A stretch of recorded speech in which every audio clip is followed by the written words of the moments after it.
સુરતમાં રોજેરોજ ગુનેગારો બેફામ બની રહ્યા હોય તેમ લાગી રહ્યું છે, ત્યારે સુરતના ડિંડોલી વિસ્તારમાં કાયદો વ્યવસ્થાને પડકારતી વધુ એક જીવલેણ હુમલાની ઘટના સામે આવી છે. અજાણ્યા હુમલાખોરોએ એક યુવક પર ચપ્પુ વડે હુમલો કરી યુવાનને ગંભીર હાલતમાં હોસ્પિટલે ખસેડાયો હતો.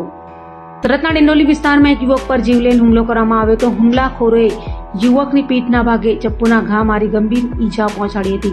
હુમલો કર્યા બાદ આરોપીઓ સ્થળ પરથી ફરાર થઈ ગયા હતા. ઘટનાની જાણ થતાં સ્થાનિક લોકો અને પોલીસ તાત્કાલિક સ્થળ પર પહોંચી હતી. ઈજાગ્રસ્ત યુવકને સારવાર માટે હોસ્પિટલમાં ખસેડવામાં આવ્યો છે. તો બનાવને લઈ ડિંડોલી પોલીસે ગુનો નોંધી આસપાસના સીસીટીવી ફૂટેજના આધારે હુમલાખોરોની ઓળખ અને ધરપકડ માટે તપાસ શરૂ કરી છે. मेरा नाम शाश्वत मिश्रा है।